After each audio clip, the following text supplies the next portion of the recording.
Namaskar. Hello and welcome to PGurus channel. I'm your host 𝙒𝙖𝙩𝙤 and today I'm joined by Pandit Satish Kumar Sharma ji, and we are going to take a look at the events unfolding in Leicester, United Kingdom. And before we jump in and start talking about it, we are going to play a video for you. So here it goes.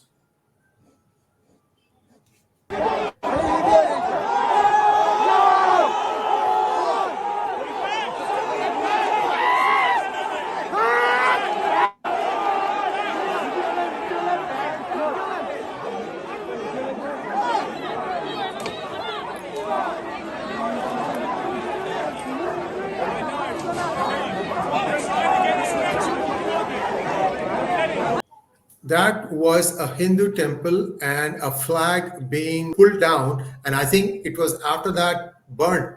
I believe that's what happened. So Satish Kumar Sharma ji will give us a quick update on what happened in that particular incident. Then we'll take a step back and discuss this whole emerging narratives that is happening, and this is seizing England.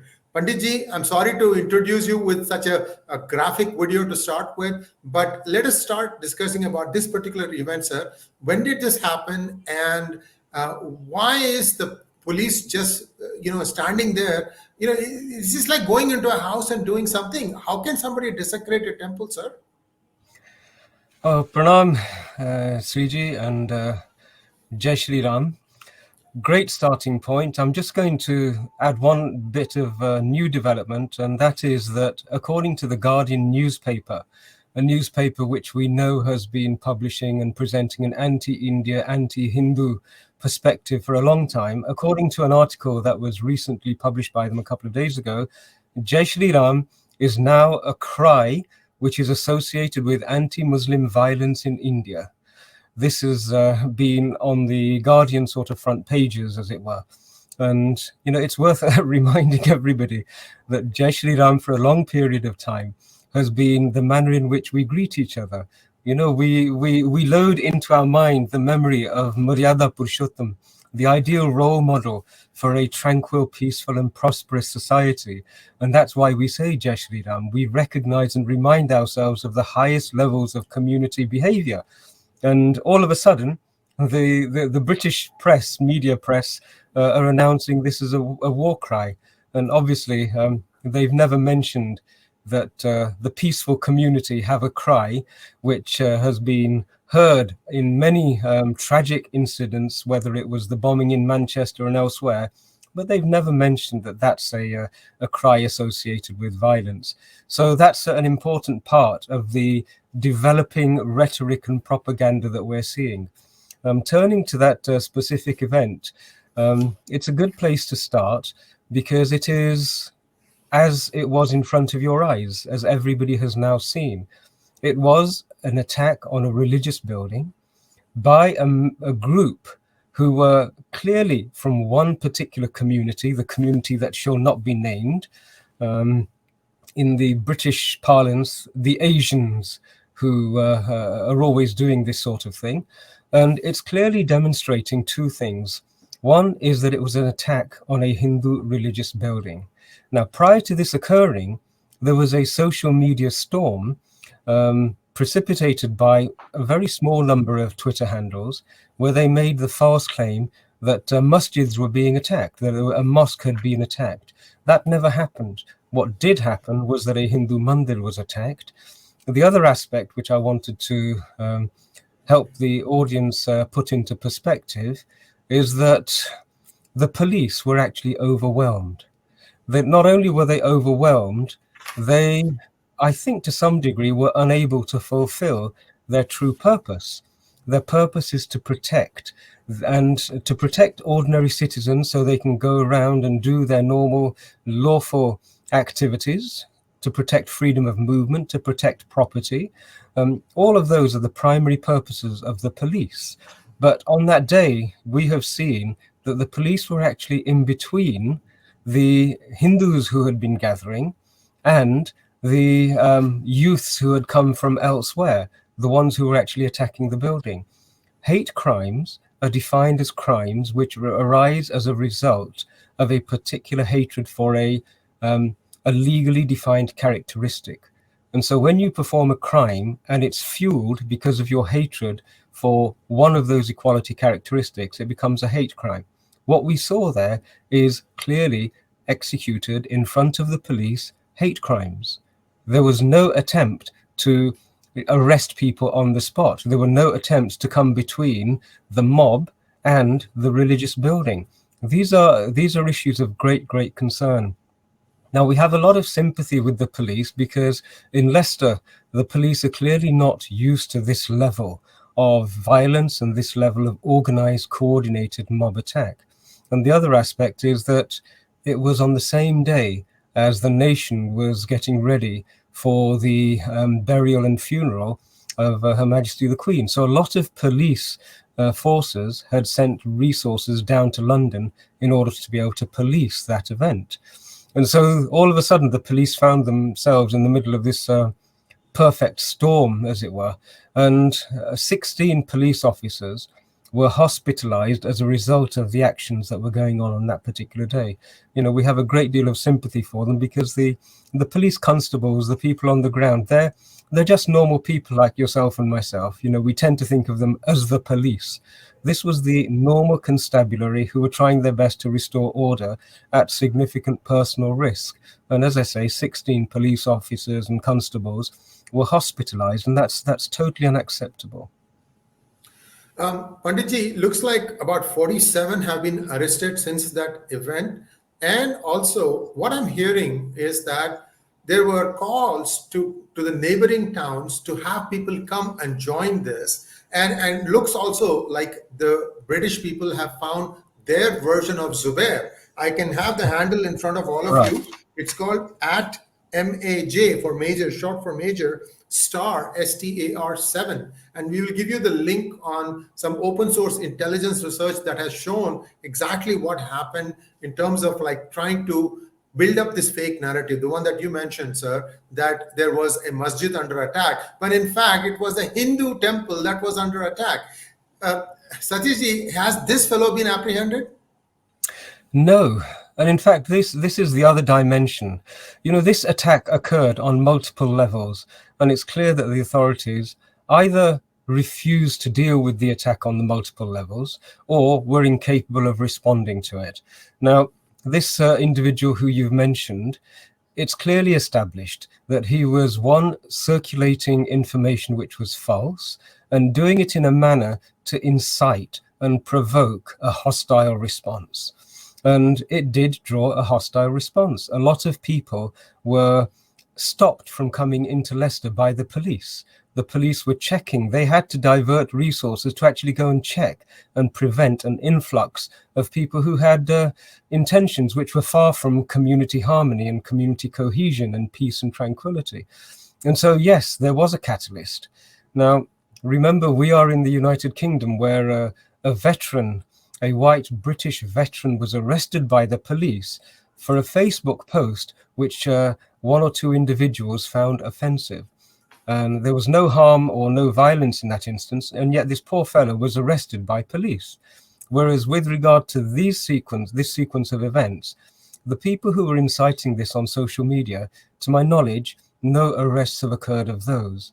And to add further, shall we say, salt on the wounds of the Leicester community and its interfaith harmony, the BBC arrived on the scene, and they were interviewing this same fellow as an activist, as a local activist. And yet it's clear from the history of this individual, which is public knowledge, that this is more than an activist. His connections with other individuals and organizations responsible for acts of violence and acts associated with violence is public knowledge. And the BBC really should have been doing due diligence. But again, we've mentioned The Guardian, and now I've mentioned the BBC. We know their track record when it comes to reporting on such crimes and how biased they are. And viewers, if you really want an in-depth coverage of this event, there's an excellent blog by Kapil Dudakia, and we're going to put the link in our description section so you can click on it.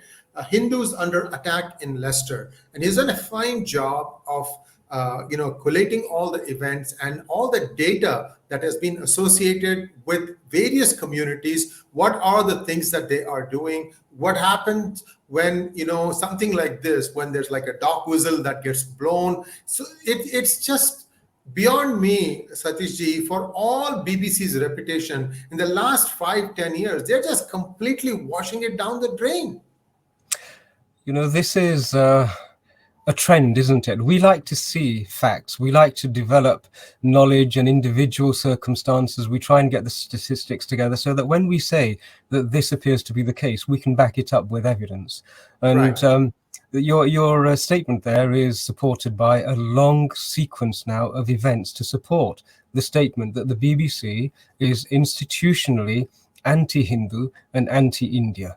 This is something that we can more than adequately back up, and we're going to be holding 1 or 2 community events in the coming weeks to be able to start to talk about this issue. This needs to be spoken about. I would love to just make one small announcement, and PGurus can have this as an exclusive, as it were. And that is that we're going to put forward enough evidence and enough community sentiment to be able to assert that the BBC is institutionally anti-Hindu and it discriminates against us. For Hindus to be paying the TV license fee, which is actually just a tax, right, is akin to turkeys paying for Christmas, right? And it's about time we reconsider our relationship with the BBC in its entirety. I have had extensive discussions with the BBC at the highest levels, and we're going to be bringing this out into the public domain. Your remarks about 𝙒𝙗𝙖𝙩𝙤𝙦 work, I'd just like to add a bit of reinforcement to that. 𝙒𝙗𝙖𝙩𝙤𝙦 produces a newsletter called 𝙒𝙗𝙖𝙩𝙤𝙦. And he has been producing this column and writing this column for a long time. And any of the viewers who go to see his blog will see that there are many times where he has put forward an analysis, and then a couple of years later, the analysis comes to fruition. Just before COVID, about 3 or 4 years ago, I was traveling up and down the country and meeting groups and saying and advising them that as a community, we need to reorganize our community assets so that we can protect ourselves, because this was also predictable. And now we have seen on the streets of Leicester it being carried out. 𝙒𝙗𝙖𝙩𝙤𝙦's writing is similar. He many times has referred to the increasing Islamization of the Labour Party. He has described in detail the trends that he's being able to see. And in this instance also, he's on the nail. So I would recommend his blog highly to anybody who wants to actually keep tabs on what's going on in the United Kingdom. And as you say, he has revealed quite a few interesting statistics. I hope that you're able to share some of them with the audience.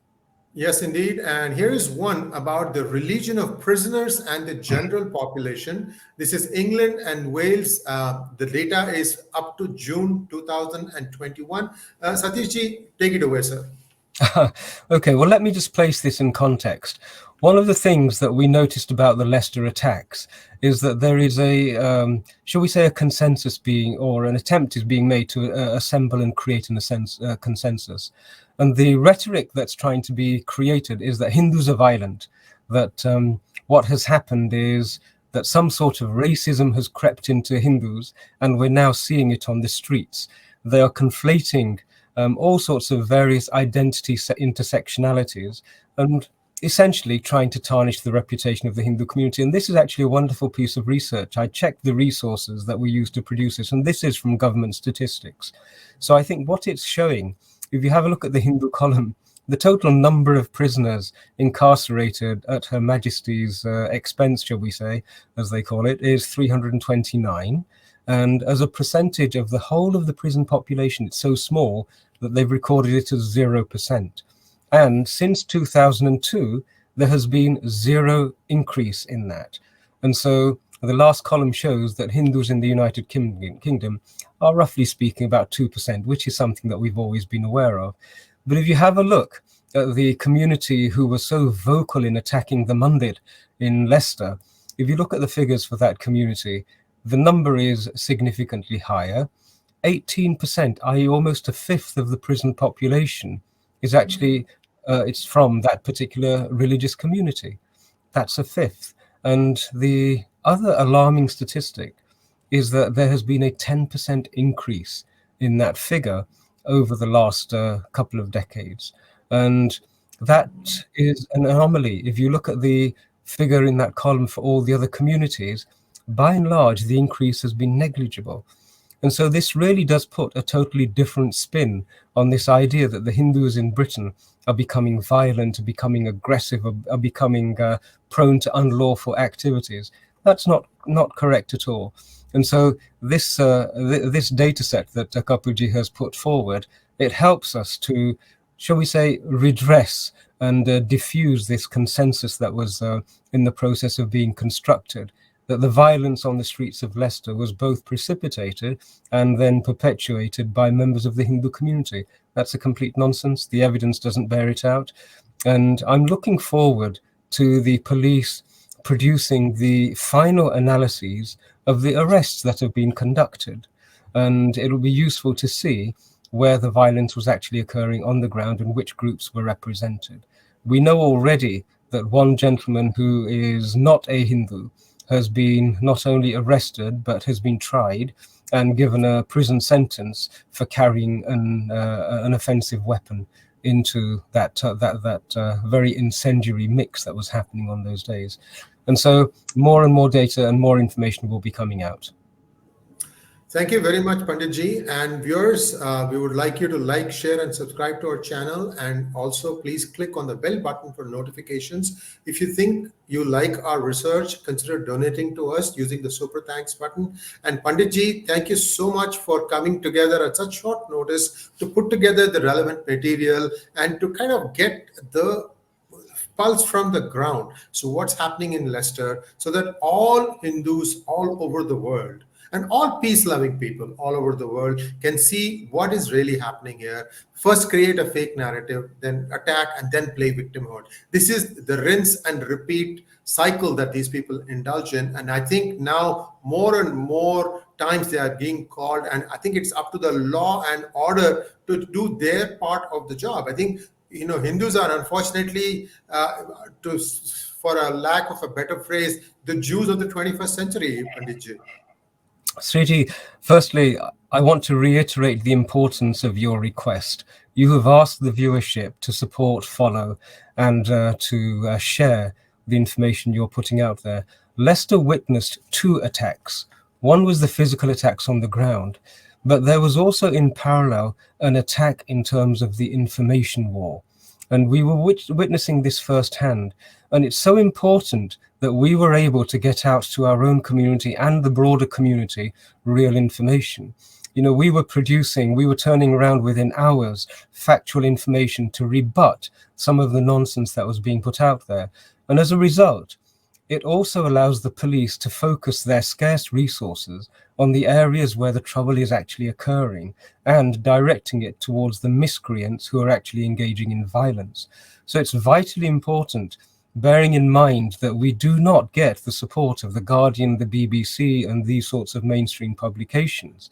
In fact, not only do we not get the support of them, they act to hinder the truthful narratives and present biased anti-Hindu narratives. So it's absolutely critical that in times like this, we have our own networks and our own support structures which can put forward a counterbalance. We were telling the Hindu community what was really happening. We were telling them to stay calm and tranquil, that you know, these stories about Hindu boys attempting to kidnap Muslim girls, that they were completely fake and that they should not be responded to. This is the importance of the work that your channel is doing, that Chithi Media and Festival of Bharat and other local channels are doing. And so please, I would also add my own support to your appeal that we must have more and more people following, supporting, and sharing the information that that people like yourself and myself do voluntarily. So thank you very much, and I will close on those wonderful words which have been associated with our peaceful and tranquil community. Jai Shri Ram. Jai Shri Ram ji.